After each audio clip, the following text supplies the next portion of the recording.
ऊपर का प्लास्टर गिर रहा है, कभी आपके ऊपर गिरा है, कभी बुक्स पे गिरा है? हाँ। आपने टीचर को बताया? हाँ। चोट लगी है आपको?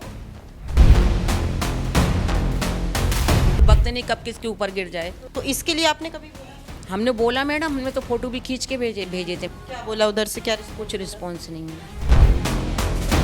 पंचायत से मदद? नहीं कभी नहीं मिला। परेशान हूँ मैं, खुद इतनी परेशान हूँ, मुझे साफ करना पड़ता। कोई व्यवस्था है इसकी? नहीं ऐसी कोई कभी सुविधा करी ही नहीं उनके लिए, तो वो दे रहा वो। शिक्षा माफिया एक्सक्लूसिव प्रोग्राम सिर्फ नेशन मिरर पर। आज हम आए हैं रायसेन जिले के राजीव नगर में, जहां शिक्षा माफिया का एक और एपिसोड और कई ऐसे हम शिक्षा से जुड़ी चीज़ें आपको बताएंगे जहां पर बच्चों तक शिक्षा नहीं पहुंच पा रही, और अगर पहुंच पा रही है तो किस स्थिति में पहुंच पा रही है। आप बिल्डिंग देखकर ही अंदाज़ा लगा सकते हैं। तो ये है रायसेन जिले का राजीव नगर का स्कूल, जहाँ ये कोएड स्कूल है, जहाँ पर छात्र और छात्राएँ दोनों ही पढ़ते हैं। और ये सिर्फ दो कमरों का ही बिल्डिंग है, जहां पर करीब 40 से 50 बच्चे पढ़ने को मजबूर है। देखिए ये जो स्थिति है स्कूल की, काफ़ी ज़्यादा ही जर्जर अवस्था में है। ऊपर का जो प्लास्टर है वो नीचे आ रहा है, और बारिश के समय में आप देखकर ही अंदाज़ा लगा सकते हैं कि कितनी समस्याएं बच्चों को होती होगी। पूरे ही बिल्डिंग में यही समस्या बनी हुई है। पूरे स्कूल की जो बिल्डिंग है वो काफ़ी ख़राब स्थिति में दिखाई दे रही है। इस बिल्डिंग को बने हुए करीब 20 साल हो चुके हैं। उसके बाद से कुछ फंड आता है प्रशासन की तरफ से, जिस तरीके से हमें प्रभारी ने बताया है उसी फंड के हिसाब से इसका कार्य किया जाता है। लेकिन आप ऊपर छत की हालत देखिए, काफ़ी ज़्यादा ही ख़राब हो रही है। कोई बड़ा हादसा हो सकता है क्योंकि बिल्डिंग काफ़ी पुरानी है, और ऊपर से जो प्लास्टर नीचे आ रहा है बच्चों के सर पर गिर सकता है, कोई हादसा हो सकता है। पंचायत में भी शिकायत की गई है, लेकिन इस और सरपंच का ध्यान नहीं जा रहा है। ये वो कमरा है जहां पर बच्चे मजबूरी में पढ़ते हैं और शिक्षा ग्रहण करते हैं, लेकिन हालत ऐसी बनी हुई है, काफ़ी ज़्यादा डर भी लगता हो। क्या नाम है आपका? हर्षिता। बेटा ये ऊपर का प्लास्टर गिर रहा है, कभी आपके ऊपर गिरा है, कभी बुक्स पे गिरा है? हाँ। आपने टीचर को बताया? हाँ। फिर क्या होता है? मैम बोलती हैं तो वो सरपंच से बोलती हैं, सरपंच सुनते नहीं हैं। अच्छा, सरपंच नहीं सुनते। आपने घर पे बताया अपने पेरेंट्स को? हाँ। खाना कैसा आता है यहाँ पे? अच्छा। खाना अच्छा है। टॉयलेट? अच्छी। बस आपको बिल्डिंग से प्रॉब्लम है। हाँ। पढ़ाई कैसी होती है? अच्छी। क्या नाम है आपका? लक्ष्मी। बेटा बारिश के टाइम पे ऊपर से प्लास्टर गिरता है कभी? गिरता है। आपकी कॉपी पे कभी गिरा है या आपके ऊपर?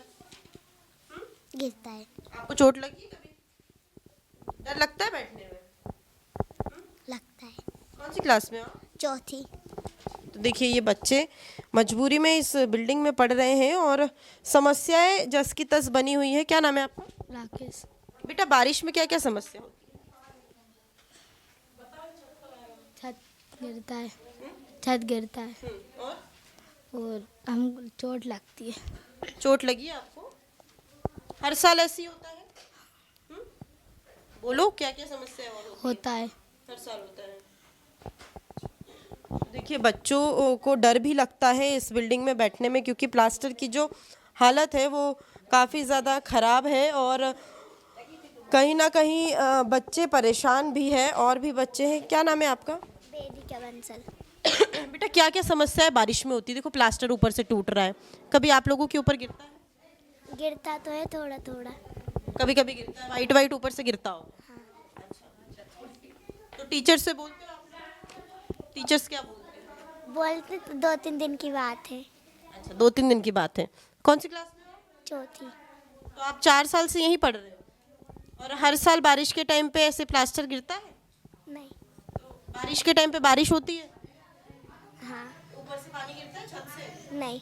नहीं गिरता, सिर्फ प्लास्टर गिरता है। तो देखिए बच्चे नौनिहाल है, छोटे छोटे हैं, इनको इतना समझ में नहीं आता है कि जो स्थिति है वो कैसी है। आप देखकर अंदाज़ा लगा सकते हैं कि स्कूल ज़्यादा अच्छा नहीं बना हुआ है।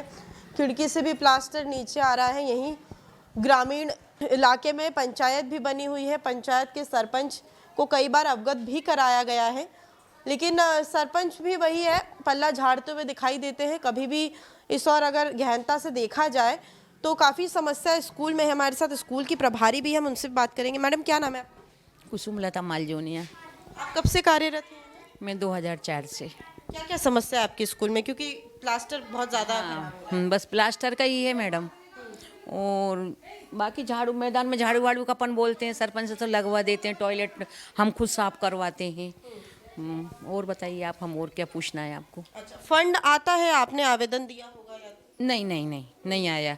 जो आता है ना, जो साल में हमारा जो पैसा आता है स्कूल का, तो उसी में से हम करवा लेते हैं मैडम। पुताई भी करवाना रहता है, ये अलमारी है, कुर्सी है, टेबल है, जो जो मतलब कमी दिखती है हमको, पंखे हैं, तो वो हम उसकी पूर्ति कर देते हैं। करीब कितने हजार का फंड आता होगा पूरे पहले तो मैडम 5,000 का आता था। पूरे साल में? नहीं, हाँ, एक साल में कंटिजेंसी वाला आता था 5,000 रुपये का। फिर उसके बाद वो स्टेशनरी का 5,000। अब थोड़ा ज़्यादा आया है। कितना आया है? अब वो तो इसके हिसाब, बच्चों की संख्या के हिसाब से आता है। 18,000 भी आ जाता है, 20,000 भी पास हो जाता है, 25,000 का, जैसे 25,000। इस साल अब तक कितना आ चुका है? 18,000 का आया था मैडम। उसमें तो क्या क्या करवाया आपने? मैंने 3 कुर्सी खरीदी, एक कूलर खरीदा था और एक अलमारी खरीदी थी, और बाकी पुताई है, स्टेशनरी का सामान है, जो जो है मतलब कमी दिखती है वो मैं करवा लेती हूँ। वो पूरे साल चाहिए पड़ता फोटोकॉपी के लिए, मतलब जो स्कूल से संबंधित हैं वो हम करते हैं। तो ये जो ऊपर का प्लास्टर है, ये गिर रहा है, देखकर तो ऐसा लग रहा है 1-2 साल से कुछ नहीं हुआ। तो इसके लिए आपने कभी बोला? हमने बोला मैडम, हमने तो फोटो भी खींच के भेजे थे मेरे पास। यदि रखे होंगे ना, कभी निकालूंगी तो आप कभी आएंगे तो मैं बताऊंगी। अच्छा, तो आपने किसको फोटो दिखाए थे? मैं सांची में दिखाए थे, सांची भी भेजे थे मैंने। क्या बोला उधर से, क्या कुछ रिस्पॉन्स नहीं हुआ। कब की बात है मैडम? ये बहुत 8-10 साल, 7-8 साल पुरानी बात होगी, मतलब याद नहीं आ रहा, मगर मैंने भेजे थे। मैंने खुद का फोटो खींच के भी भेजा था। मतलब यहाँ पे ये बनाम ये हो रहे थे ना खिड़की के इधर। कभी भी हादसा हो सकता है, क्योंकि ये बहुत पुरानी। अपन सूचना ही, अपन खबर ही कर सकते हैं, सूचना दे सकते हैं, उसके अलावा तो अपन कुछ नहीं कर सकते ना। जो हमारे पास आता है उसमें हम ऊपर छत पे मजदूर को चढ़ा के रेत सीमेंट डलवा देते हैं, और उसके बाद ये टपक जाता है तो अपन क्या कर सकते कभी सरपंच निरीक्षण के लिए आते हैं? आते रहते हैं, वो तो यहीं पे रहते हैं मैडम। तो उनकी तरफ से कभी नहीं बोला गया कि प्लास्टर टूट रहा है तो हम कुछ से कुछ नहीं बोला, हमसे आज तक नहीं बोला। कभी पंचायत से मदद नहीं मिली? नहीं नहीं नहीं, कभी नहीं मिलती। और क्या, और ये वो 1-2 बार बोला था, मतलब अभी बरसात ज़्यादा हो रही थी ना, तो बोले उस साइड लगा लो, उस पंचायत में। तो हमने कहा हमारे बच्चे ज़रा ज़रा से हैं, हम रास्ता रोड कैसे पार करेंगे वो। तो हमने कहा कि भैया देख लो, वो हम तो डरते हैं, कोई हम वो हमारे साथ इकट्ठे बच्चे तो जाएंगे नहीं, कोई कभी जा रहा, कोई कुछ हादसा हो जाए, तो इस वजह से फिर वो भी चुप हो गए। हमने भी ये प्लास्टर से सिर्फ बच्चों को खतरा नहीं है, आपको भी है, आप भी पढ़ाते हो यहाँ पर। हाँ, सबको ही है वो। तो हम बैठते हैं, हम तो सुबह 10:15 बजे से 4:30 बजे तक बैठते हैं, तो हमको भी है, वो वक्त नहीं कब किसके ऊपर गिर जाए। जरूरी नहीं बच्चों के ऊपर ही गिरे, हमारे ऊपर भी गिर सकती है। तो मतलब ये है कि आपकी तरफ से सब समस्याओं के लिए आवेदन वगैरह दिया गया है, लेकिन पंचायत से या फिर प्रशासन से आपको जो फोटो खिंचवाया था ना, वो तो मैंने उनको पूरी चीज़ें भेजी थी। उसके बाद फिर हम ही लोग करवाने लगे थे, मैं से थोड़ा बहुत ऊपर की छत पे, तो उससे थोड़ा कम हुआ था पानी। बारिश में जो छत है उस मतलब पानी आता है नीचे? उसमें से ही तो पानी टपकता था, तो हमने रेत सीमेंट डलवा दी थी। अब हल्का हल्का जैसे कहीं, अब ये तो बहुत पहले से ही टूटी हुई हैं, तो अब थोड़ा पानी जैसे कभी इधर से आ गया, कभी ऐसे पूरी छत नहीं बहती ना। हमारा ये स्कूल भरा था मैडम, सही बात यही है ना, हमारे स्कूल गीला होता ना, हमारे ऐसे बूंदा बांदी, इधर टपक गया, इधर टपक गया, इधर टपक गया, बस ऐसा होता है बस। कितने बच्चे आपके स्कूल में? 47। टीचर्स 2। तो ये स्कूल की स्थिति है, बद से बदतर हालत में है। मैडम क्या नाम है आपका? मेरा बिमला मालवी। आप शिक्षिका हैं यहाँ पर? जी, क्या क्या समस्याएं होती होगी आपको? यही समस्या है, थोड़ा सा ये टपक ज़्यादा गिरता है पानी, तो टपकने लगता है, जगह जगह से ये गिर रहा है सब। अभी इसी साल हुआ है, वैसे पिछले साल तो नहीं था इतना, अभी इसी साल ज़्यादा हुआ है। आप कब से कार्यरत हैं? मैं सन 2013 से हूँ यहाँ पे, पहले इधर 2008 में आई थी भैंसा स्कूल में। तो 10-12 साल में क्या क्या मरम्मत का काम हुआ स्कूल में? अब करवाती हैं मैडम, ये हो गया इस साल, तो अभी करवाएंगे, अभी आया इस सत्र का तो। अच्छा, तो देखिए ये स्कूल है और स्कूल में छोटे छोटे बच्चे नौनिहाल यहाँ पढ़ रहे हैं। स्कूल की हालत काफ़ी ज़्यादा ख़राब स्थिति में है और बच्चों को मजबूरी में यहीं बैठ के पढ़ना पड़ता है। पंचायत में बैठने के लिए सरपंच द्वारा निर्देश दिए गए थे, लेकिन बात यह है कि वो रास्ते के उस साइड है और छोटे छोटे बच्चे पहली से 5वीं तक के, इनकी वो स्थिति नहीं होती है कि इनको रोड क्रॉस करके पहुँचाया जाए और देखा जाए कि कहाँ पर क्या हो रहा है। और स्कूल है, ऐसा कुछ बच्चों को नहीं लगता है कि रास्ते के उस साइड जाके पढ़ाई। तो यही वो स्कूल है जहाँ पर बच्चे बैठकर पढ़ रहे हैं। शिक्षिका और प्रभारी के द्वारा प्रयास तो किए जा रहे हैं, लेकिन ज़मीनी हकीकत कुछ भी नज़र नहीं आ रही है। अगर हम बात करें पीने के पानी की, तो बाहर जो नल लगाए गए थे उसको भी ग्रामीणों द्वारा तोड़फोड़ किया गया है। अब बच्चों को हैंडपंप से पानी पीने को मजबूर होना पड़ रहा है, क्योंकि जो नल बनाया गया था वो नल पूरी तरीके से तोड़ दिया गया है। मैं आपको अब ये हैंडपंप दिखाना चाहूँगी। देखिए हैंडपंप की स्थिति भी कितनी ज़्यादा गंदी हो रखी है। छोटे छोटे बच्चे यहीं पर आते हैं और यहीं से पानी पीने को मजबूर होते हैं। और ये बच्चों का जो है शौचालय बना हुआ है, यहाँ बच्चे शौच के लिए आते हैं। स्कूल से ये भी दूर है, बारिश के टाइम पे यहाँ पर बच्चे यहीं पर आके शौच करते हैं। काफ़ी दूर बना हुआ है ये, तो बारिश में आप सोच सकते हैं कि बच्चों को परेशानी तो होती ही होगी। और ये गंदगी ग्रामीणों ने ही किया है, ये गांव की तरफ से गंदगी आ रही है। ये देखिए कितना ज़्यादा गंदा है ये एरिया। यहाँ बच्चों का खाना बनता है, कितनी ज़्यादा गंदगी है। घर का सीवेज का पानी, पूरे गांव का सीवेज का पानी यहीं आता है। बच्चे यहीं बैठकर खाना खाते हैं, खाना यहीं आता है। ये रसोई घर है जहाँ पर बच्चों के लिए खाना बन रहा है। रसोई घर के सामने इतनी गंदगी है, तो आप सोच सकते हैं कि कभी भी कोई भी बीमारी बच्चों को हो सकती है, पकड़ सकती है, बच्चा बीमारी से जूझ सकता है। ये देखिए ये नल भी बनाया गया था ताकि बच्चों तक सही और शुद्ध पानी पहुंच सके, लेकिन आप देखिए कि ये कैसे बना हुआ है, कितनी ज़्यादा गंदी स्थिति में है ये नज़र आ रहा है। और ये रास्ता जहाँ से खाना बनाने के लिए जाना पड़ता है, ये भी काफ़ी ज़्यादा गंदा हो रहा है। अब मैं आपको किचन दिखाना चाहूँगी जहाँ पर बच्चों का खाना बनता है।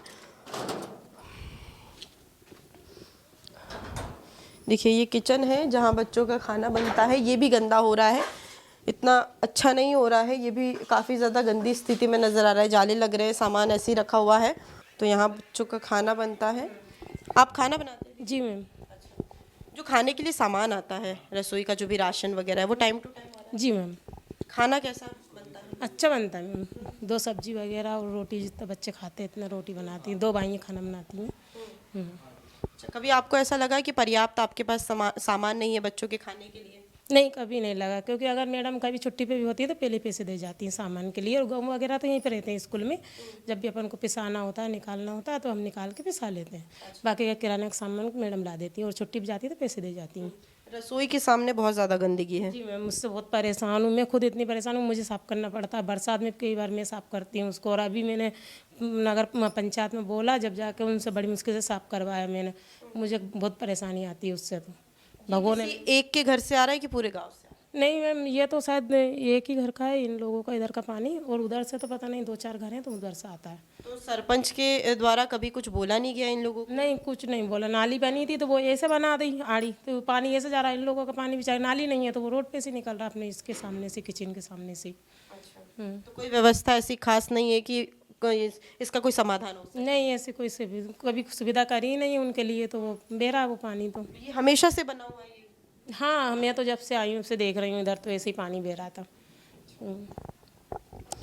तो देखिए ये यहाँ रसोई घर में जो खाना बनाती हैं वो दीदी थी। इन्होंने बताया कि ये जो गंदगी है ये काफ़ी टाइम से बनी हुई है और इस गंदगी में उनको जाने आने में काफ़ी समस्या होती है। कई बार वो शिकायत कर चुकी है, लेकिन किसी का भी इस ओर ध्यान नहीं जाता है। सब लापरवाही के अंबार में डूबे हुए हैं। बिल्डिंग की स्थिति आप देखकर अंदाज़ा लगा सकते हैं कि ये कितनी ज़्यादा ख़राब स्थिति में है, और ऊपर से प्लास्टर गिर रहा है, कहीं कोई समस्या हो रही है, काफ़ी ज़्यादा परेशानी हो रही है। देखना होगा इस स्टोरी के बाद क्या प्रशासन की नींद खुलती है या इसी तरीके से कुंभकर्ण की नींद प्रशासन लेते रहेगा। हम सरपंच से भी बात करने की कोशिश करेंगे। फिलहाल इस स्टोरी में इतना ही। कैमरा पर्सन गौरव के साथ मैं दिव्या मिस्त्री, नेशन मिरर, भोपाल।